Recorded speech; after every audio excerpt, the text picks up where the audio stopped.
Dalam nama Bapa dan Putera dan Roh Kudus. Amin. Semoga rahmat Tuhan kita Yesus Kristus, cinta kasih Allah, dan persekutuan Roh Kudus bersamamu.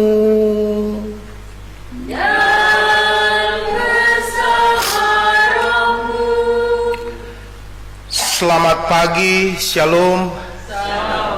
Bapak Ibu, saudara-saudari, umat beriman baik yang mengikuti perayaan Ekaristi novena hari ketiga, novena Pentakosta hari ketiga, dan Minggu Komunikasi Sedunia hari ini, Minggu Paskah ketujuh ini, dari rumah atau dari tempat di mana berada saat ini. Hari ini kita memasuki novena Pentakosta hari ketiga. Saya mengajak kita semua untuk bermenung tentang 7 karunia Roh Kudus yang ketiga, yakni datanglah ya Roh Nasihat, dampingilah kami dalam hidup yang penuh gejolak ini. Semoga kami selalu melakukan yang baik dan menjauhi yang jahat.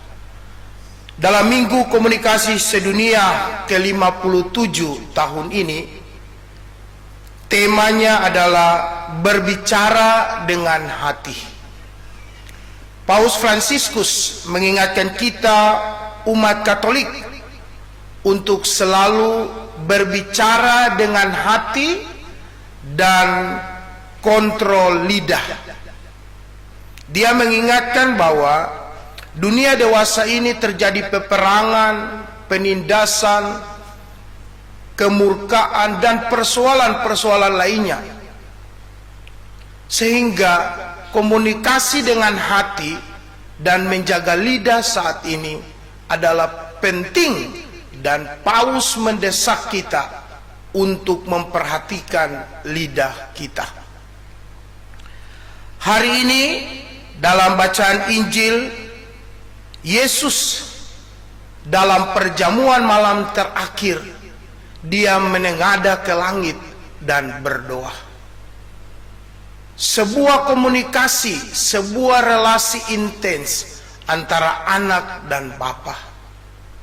Hari ini kita semua datang mengikuti perayaan Ekaristi, Minggu Paskah ketujuh, hari Minggu Komunikasi Sedunia yang ke-57, dan dalam novena Pentakosta hari ketiga. Kita berdoa, semoga kita dimampukan untuk mampu berkomunikasi dengan hati kepada suami, kepada istri, kepada anak-anak, kepada rekan kerja, kepada orang-orang yang ada di sekitar kita. Ada begitu banyak orang yang mengalami atau disakiti dalam kehidupan sehari-hari. Ada banyak suami, istri, anak-anak, bapak mama yang merasa tersakiti.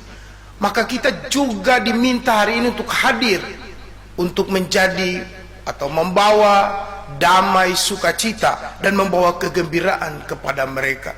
Jangan sebaliknya kita kembali mendatangkan persoalan baru dalam kehidupan mereka. Untuk itu, mengawali perayaan keselamatan ini, kita tunduk di hadapan Tuhan memohon ampun agar perayaan ini mendatangkan rahmat berkat bagi kita masing-masing. Marilah berdoa. Ya Allah, kami percaya bahwa juru selamat manusia telah bersatu dengan Dikau dalam kemuliaan. Dengan rendah hati kami mohon, semoga kami boleh merasakan bahwa Ia senantiasa menyertai kami sampai akhir zaman seperti yang dijanjikannya. Sebab Dialah Tuhan kami yang bersama dengan Dikau dalam persatuan Roh Kudus, hidup dan berkuasa Allah sepanjang segala masa. Amin. Silakan duduk, kita mendengarkan bacaan-bacaan kitab suci. Haleluya, haleluya, haleluya.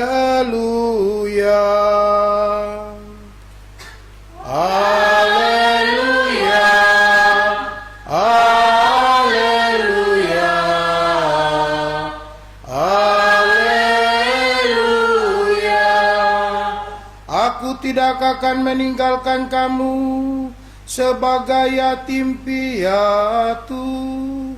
Aku akan datang kembali kepadamu. Haleluya, haleluya,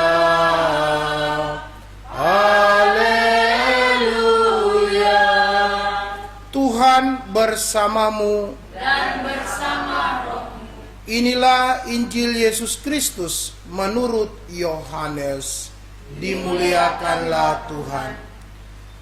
Dalam perjamuan malam terakhir, Yesus menengadah ke langit dan berdoa, Bapa, telah tiba saatnya, muliakanlah putramu, supaya putramu memuliakan engkau. Sama seperti engkau telah memberikan kepadanya kuasa atas segalanya yang hidup. Demikian pula ia akan memberikan hidup yang kekal kepada semua yang telah engkau berikan kepadanya. Inilah hidup yang kekal, yaitu bahwa mereka mengenal engkau, satu-satunya Allah yang benar, dan mengenal Yesus Kristus yang telah engkau utus. Aku telah memuliakan engkau di bumi, dengan menyelesaikan pekerjaan yang engkau berikan kepadaku untuk aku lakukan. Sekarang ya Bapa, muliakanlah aku di hadiratmu sendiri, dengan kemuliaan yang aku miliki di hadiratmu sebelum dunia ada. Aku telah menyatakan namamu kepada semua orang yang engkau berikan kepadaku dari dunia. Mereka itu milikmu, dan engkau telah memberikan mereka kepadaku, dan mereka telah menuruti firman-Mu. Sekarang mereka tahu bahwa semua yang engkau berikan kepadaku itu berasal dari engkau. Sebab segala firman yang engkau sampaikan kepadaku telah aku sampaikan kepada mereka, dan mereka telah menerimanya. Mereka tahu benar-benar bahwa aku datang dari engkau, dan mereka percaya bahwa engkaulah yang telah mengutus aku. Aku berdoa untuk mereka, bukan untuk dunia aku berdoa, tetapi untuk mereka yang telah engkau berikan kepadaku. Sebab mereka adalah milikmu, dan segala milikku adalah milikmu, dan milikmu adalah milikku, dan aku telah dimuliakan di dalam mereka. Aku tidak lagi ada di dalam dunia, tetapi mereka masih ada di dalam dunia, dan aku datang kepadamu. Demikianlah sabda Tuhan. Terpujilah Kristus.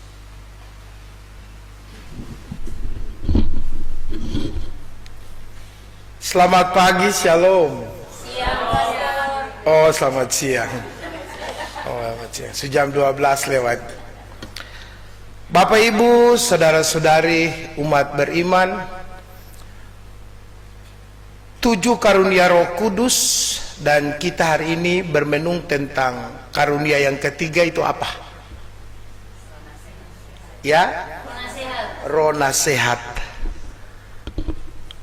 Hari ini kita bermenung tentang Roh Nasihat. Bapak Ibu, saudara-saudari umat beriman, hari ini Paus memberikan nasihat baik kepada kita semua sebagai orang Katolik. Di hari komunikasi sedunia yang ke-57 hari Minggu ini, Paus mengajak kita dengan bermenung tentang tema besar Hari Komunikasi Sedunia ke-57 ini, berbicara dengan hati. Paus menyadarkan kita bahwa dunia dewasa ini terjadi peperangan, penindasan, persoalan kekerasan, dan lain sebagainya. Maka untuk membantu saudara-saudari kita yang ada dalam persoalan-persoalan seperti itu hanya dengan komunikasi dengan hati dan menjaga bibir. Ada banyak persoalan yang terjadi yang sebenarnya kecil, dampaknya kecil, dan motivasinya mungkin sederhana, tapi karena media sosial, karena komunikasi yang tidak bisa dibendung, maka terjadi persoalan-persoalan yang melebar dan membesar. Saya tidak berbicara panjang lebar tentang pesan Paus Fransiskus. Hari ini novena Pentakosta hari ketiga, kita meminta datangnya Roh Nasihat. Mari kita sejenak melihat Injil yang kita baru dengar tadi. Pada perjamuan malam terakhir, Yesus menengadah ke langit. Menengadah ke langit. Artinya Yesus melihat ke langit. Yesus berdoa kepada Bapa.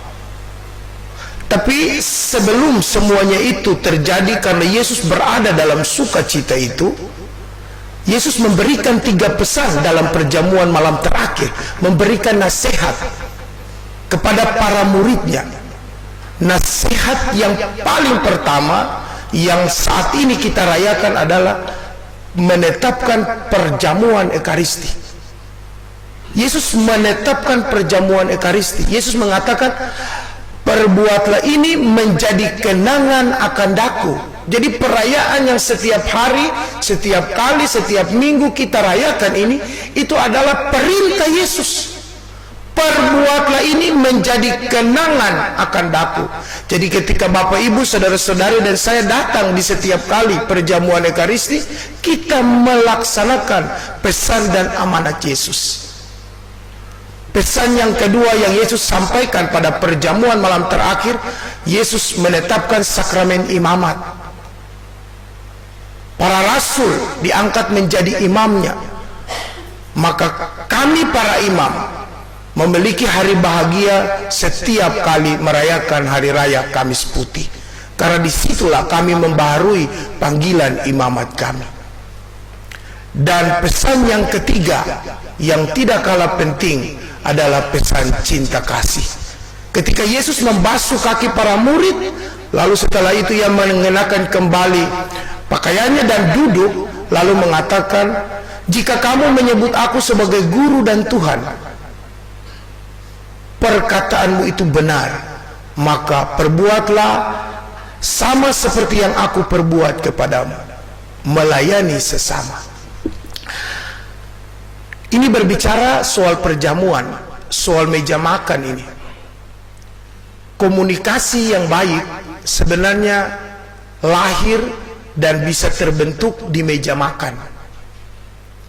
Mari sejenak kita merenungkan hari ini. Roh nasihat hari ini. Selama 1 tahun lebih terakhir ini, berapa kali Kak kita makan bersama dengan keluarga di meja makan? Berapa kali? Berapa kalikah kita sebagai kakak memberikan nasihat kepada adik-adik di meja makan? Berapa kalikah suami memberikan nasihat kepada istri dan anak-anak di meja makan? Berapa kalikah istri memberikan nasihat kepada suami dan anak-anak di meja makan? 1 tahun terakhir ini. Kalau 1 tahun masih terlalu jauh, 3 bulan terakhir ini. Ada yang masih makan bersama dan masih memberi dan mendengar nasihat atau tidak? Ada. Ada keseng ya. Ada atau tidak? Sejarah.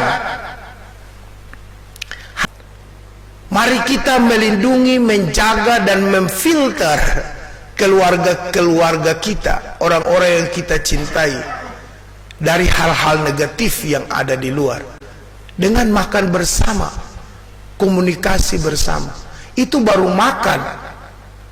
Kalau makan saja tidak makan bersama, apalagi mau doa. Kalau makan saja tidak ada waktu lagi, maka bagaimana dengan berdoa bersama sebagai satu keluarga? Istri pulang karena capek, tanpa doa lah langsung tidur. Suami pulang tanpa berdoa lah, langsung tidur. Anak-anak pulang dari sekolah, kuliah, karena capek langsung makan, tidur. Tidak ada komunikasi. Semua orang dengan HP-nya, duduk manis, tidak tahu bicara, tertawa dengan siapa di situ. Tapi ketika lihat dia pu bapak mama, lihat dia pu suami, lihat dia pu istri, sama dengan komputer Pentium 2. Lihat tuh mau komputer lama ini. Ini HP kangkung ini. Tapi ketika dilihat dia pu HP, kemana? Oh, tapi ketika lihat dia pu suami, HP kangkung. Lihat dia pu istri, muruna kuk lagi. HP muka kayak HP kangkung, jadi saya bisa lihat. Anak-anak lihat dia bapak mama, aduh ini kayak HP apa lah, HP jadul. Bapak ibu saudara-saudari yang terkasih, hari ini Anda dan saya sekali lagi kita diingatkan. Yesus menasihati para murid dalam perjamuan malam terakhir di meja perjamuan. Dan kita hari ini hari ketiga meminta roh nasihat. Maka nasihat yang sangat baik diberikan adalah pada saat makan bersama sebagai satu keluarga, satu kelompok, satu tim, dan doa bersama sebagai satu keluarga, satu kelompok, satu tim. Dulu masih kecil, biasa karena kami adik kakak banyak, karena kalau bagi enbal goreng itu, sinoli itu enbal goreng di piring, nanti ada yang banyak, ada yang sedikit. Maka biasa mama itu dia goreng semua panas-panas, lalu kuali itu dia bola-balik satu kali di nyiru. Nyiru itu orang Kei bilang sifat. Nyiru orang Ambon bilang apalah? Nyiru itu. Ruru, ruru. Nyiru itu besar begini. Jadi untuk bapak, kakak Eto, kakak Olop, saya adik Osin begini, dan mama. Jadi ada 6 tumpuk, 6 tumpuk. Ada 6 tumpuk enbal itu. Ada 6 tumpuk. Dan saya suka sekali kalau makan saat lampu mati. Karena saya bisa ambil toh. Saya bisa ambil ya. Jadi kan itu pelita, kan pelita toh. Jadi makan di dapur kan pelita. Jadi mama pas saat bagi semua, itu saya juga sebenarnya politik sebenarnya. Kan pelita itu kan ada jendela, sebenarnya pelita di samping sini. Tapi saya biasa kasih dekat di jendela supaya angin toh, supaya angin kalau tiup pelita, tiup api itu, nyala api itu dia kayak samar-samar begitu. Samar-samar begitu saya biasa. Macam sedikit gitu. Jadi pada saat makan yang paling enak sekali itu pas pelita padam. Woi, itu baru sadap. Itu kalau ketemu jatuh di atas nyiru begini, tutup toh supaya dong tangan kena ini begini. Jadi saya suka sekali, saya biasa ambil.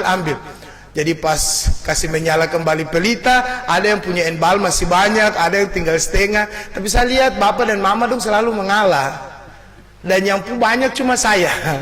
Jadi bapak ibu saya gemuk dari kecil. Bukan saya jadi pastor dulu, baru umat kasih makan saya banyak, umat kasih minum saya susu apa, jadi saya gemuk seng. Saya dari kecil saya sudah gemuk, saya sudah besar. Karena saya makan banyak. Jadi jangan pikir jadi pastor baru gemuk bagi. Dari justru saya jadi pastor saya kurus. Bapak ibu saudara-saudari yang terkasih, pada saat makan seperti itu, kejadian-kejadian konkret yang terjadi seperti itu, maka lahirlah nasihat-nasihat kontekstual. Biasa mama, bapak menasihati, Lopez, kau jangan ambil, kakak dong begitu, kau su gemuk, kau makan sedikit saja, nanti celana-celana, baju-baju yang muat lah. Saya baru memahami bahwa kenapa bapak dan mama itu melarang supaya jangan makan banyak, bukan karena nanti celana dan baju tidak muat. Bukan itu, tapi karena dong mampu beli celana dan baju baru. Baru mengerti sekarang ini. Oh iya betul Ternyata bukan karena soal nanti makan banyak, nanti badan besar, baju yang muat, celana yang muat. Bukan soal itu, tapi dong mampu beli. Kalau bayangkan setiap bulan badan naik, pakaian baru terus. Makan banyak lah, dapat pakaian baru banyak lah. Bapak ibu saudara-saudari yang terkasih, nasihat-nasihat kontekstual selalu hadir dalam situasi-situasi konkret sederhana seperti itu. Ada juga kejadian-kejadian ketika makan lalu ada berebutan, maka nasihat lahir di situ. Bapak selalu menasihati, ingat, orang kaya punya adat itu hirani for ini, it did for it did. Kamu punya, saya punya. Jadi kau makan kau punya, saya makan saya punya, kakak makan dia punya, adik makan dia punya. Jadi tidak boleh merampas satu dengan yang lain. Jadi nasihat-nasihat mungkin sederhana, tapi itu nasihat itu keluar dalam kebersamaan dan berbicara dari hati. Apa yang kita renungkan pada tema Minggu Komunikasi Sedunia, berbicara dengan hati. Saat-saat itulah nasihat-nasihat itu keluar dengan hati, karena Bapa mencintai anak-anaknya sehingga menasihati sesuai dengan apa yang terjadi saat itu dengan hati yang tulus. Maka pertanyaan bagi kita sekali lagi, berapa banyak Kak selama 3 bulan terakhir ini kita memberikan nasihat dengan hati kepada orang-orang ada di sekitar kita, atau lebih banyak kemarahan atau kejengkelan yang kita berikan? Maka hari ini kita semua diingatkan untuk berkomunikasi dengan hati. Mari berkumpul bersama dengan orang-orang yang kita cintai, dalam makan bersama, dalam doa bersama. Kalau itu masih ada, pertahankan. Tapi kalau itu sudah berkurang waktunya untuk makan bersama dan doa bersama, tingkatkan. Dan kalau tidak ada sama sekali, sadarlah bahwa itu peperangan sementara terjadi. Itu puncak es yang siap untuk mencair dan melanda bahtera rumah tangga Anda. Karena kekuatan terbesar ada dalam komunio persekutuan itu. Maka jangan berjalan sendiri.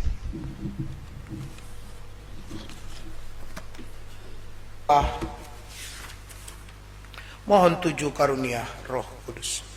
Doa mohon 7 karunia Roh Kudus. Datanglah ya Roh hikmat, turunlah atas diri kami, ajarlah kami menjadi orang yang bijak, terutama agar kami dapat menghargai, mencintai dan mengutamakan cita-cita surgawi. Dan semoga kami kau lepaskan dari belenggu dosa dunia ini. Datanglah ya Roh pengertian, turunlah atas diri kami, terangilah budi kami, agar dapat memahami ajaran Yesus Sang Putra dan melaksanakannya dalam hidup sehari-hari. Datanglah ya Roh nasihat, dan bimbinglah kami dalam hidup yang penuh gejolak ini. Semoga kami selalu melakukan yang baik dan menjauhi yang jahat. Datanglah ya Roh keperkasaan, kuatkanlah manapun kami berada. Tegakkanlah kami agar selalu berusaha melakukan hal-hal yang berkenan kepadamu. Amin. Kasihanilah kami, Kristus kasihanilah kami. Kristus kasihanilah kami. Tuhan kasihanilah kami. Kristus dengarkanlah kami. Kristus kabulkanlah doa kami. Allah Maha Kuasa. Kita bersatu dalam doa penutup. Marilah berdoa. Allah penyelamat kami, kabulkanlah doa-doa kami. Semoga berkat perayaan misteri yang amat suci ini, kami sungguh percaya bahwa kemuliaan yang diperoleh Kristus Sang Kepala akan dinikmati juga oleh tubuhnya, yakni seluruh gereja. Dengan pengantaran Kristus Tuhan kami yang hidup dan berkuasa sepanjang segala masa. Amin. Saudara-saudari yang terkasih, umat beriman, baik yang ada di kapel adorasi ini maupun umat dan saudara-saudari yang mengikuti perayaan Ekaristi hari ini dari rumah atau di mana saja berada saat ini, ingatlah dalam amanat sabda sebelum menerima berkat Tuhan. Hari ini kita ada dalam Minggu Paskah ke-7, Minggu Komunikasi Sedunia yang ke-57, dengan tema berbicara dengan hati. Maka novena Pentakosta hari ketiga kita memohon 7 karunia Roh Kudus. Salah satu dari 7 itu yakni roh nasihat, supaya kita mampu menasehati orang-orang yang kita cintai dan kita mampu mendengar nasihat dari orang-orang yang mencintai kita.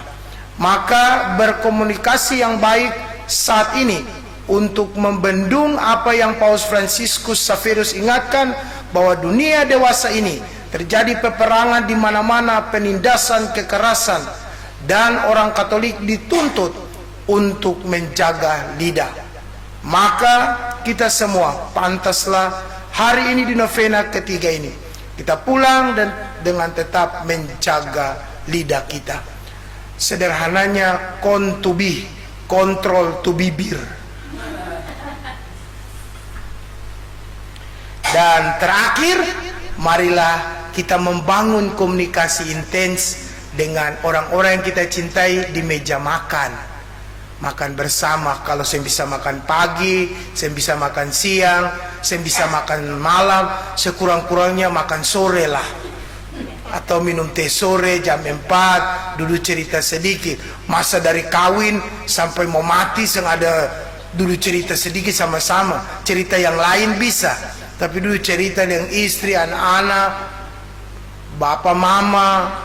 Mungkin di waktu senja atau sesuatu, mungkin 15 menit sebelum aktivitas lain, mungkin duduk cerita sedikit kah. Semoga melalui cerita-cerita seperti itu timbullah nasihat-nasihat yang keluar dari hati. Memang kita semua sibuk, persoalan ekonomi, karir, jabatan, semua. Tapi novena hari pertama mengingatkan kita semua, itu semua sarana, bukan tujuan. Semua itu adalah sarana untuk menghantar kita pada kehidupan surgawi. Maka sebelum sampai ke surga yang di sana, kita ciptakan surga yang ada di sekitar kita, yakni keluarga dan orang-orang yang ada di lingkungan di mana kita hidup, kerja, dan berada. Dan yang kedua, marilah kita meluangkan waktu sejenak untuk berdoa bersama istri, suami, anak-anak, bapak, mama, atau orang-orang setim, atau sekantor, atau siapa saja. Kita berdoa bersama-sama. Apa tak lalulah dari kawin sampai semua mati, saya pernah doa bersama. Doa sedikit lah. Kalau saya bisa doa pagi, saya bisa doa siang, saya bisa doa malam, saya bisa doa jam 10 pagi, saya bisa doa sore. Ya sekurang-kurangnya sebelum tidur lah. Kan pasti tidur toh. Entah tidur malam jam 11 kah, jam 9 kah, setengah 1 hampir siang kah, setengah 3 hampir siang, tapi pasti kan tidur. Atau sekurang-kurangnya saya bisa tidur ini pastor, maka berdoa saja tuh. Ulanglah berdoa 1 kali. Marilah kita berdoa, mengundang keluarga, dan kita berdoa kepada Tuhan. Dengan cara itu kita menjadi filter, ya. Doa bersama, makan bersama itu menjadi filter, sarana untuk menyaring informasi-informasi negatif dari luar ke dalam keluarga kita atau pribadi kita. Dengan makan bersama, siapa tahu istri bilang, bape, kita lihat toh ada WA PLN memanggil. Bab, tapi PLN ini memanggil toh setiap jam 2 dini hari. PLN memanggil. Bab, PLN ini siapa? PLN ada gangguan, ada jaringan gangguan, jadi biasa ditelepon. Komunikasi itu bisa terjadi kalau kita makan bersama dan ada bersama. Istri pasti akan curiga, ini PLN lah kah? Nona pe mama, Nona pe mama baru, atau Tito pe mama baru. Bisa saja, tapi dengan adanya komunikasi kan bapak bisa bilang, itu gangguan jaringan, kan saya kerja di PLN. Jadi kan teman PLN memanggil, oh iya. Atau juga selama ini istri buat makanan dari kawin pertama, tahun pertama sampai semua mati nih, makanan itu saja. Garam tapi suami, anak-anak kan malu hati bilang, nanti mama tersinggung. Kalau mama tersinggung bilang, kamu buat sendiri saja toh, jadi dong diam-diam saja. Tapi sekali-sekali ada komunikasi toh, mama mungkin bercanda, hari ini mampu sayur bagaimana? Pasti dong akan bilang, mami su bagus tapi kelebihan garam. Kan itu komunikasi, kan hidup itu soal kenyamanan, antara nyaman dan cinta toh. Jadi ya jangan kita dilema lah. Jadi kita buat suasana komunikasi yang baik. Atau selama ini anak-anak orang sudah mau protes, bapak dan mama janji setiap semester kalau juara kelas, bapak dan mama akan beli sepeda, akan beli motor, akan beli HP bagus. Tapi sampai di tamat tamat SD, SMP sampai selesai kuliah, yang pernah hadiah itu datang-datang. Disakit hati juga. Tapi lewat komunikasi makan bersama kan dong bisa ingat kan, mam ingat bab ingat bab dong janji tuh saya juara kelas. Semuanya itu terjadi karena komunikasi. Dan komunikasi seperti di tempat meja makan dan doa bersama, itu komunikasi yang keluar dari hati. Amin. Amin. Lopez Kojang khotbah pertama, kedua, ketiga lagi orang sulapan. Maka marilah kita menerima berkat Tuhan supaya pulang berkomunikasi. Tapi sebentar pulang jangan langsung berkomunikasi juga. Nanti kamu pu istri, suami, anak-anak, bapak mama bingung. Weh, ada Roh Kudus turun ke apa? Sayang juga. Tapi main dengan cara halus toh. Kamu tahu itu. Mari kita mohon berkat Tuhan. Tuhan bersamamu. Saudara sekalian, segala usaha, pekerjaan, harapan, cita-cita, pergumulan, sakit dilindungi, dibimbing dan diberkati oleh berkat Allah yang Maha Kuasa, dalam nama Bapa dan Putra dan Roh Kudus. Amin. Dengan ini perayaan Ekaristi Minggu Paskah ke-7, hari Minggu komunikasi sedunia yang ke-57 dan novena Pentakosta hari ketiga sudah selesai. Syukur kepada Allah. Pergilah kita diutus. Amin.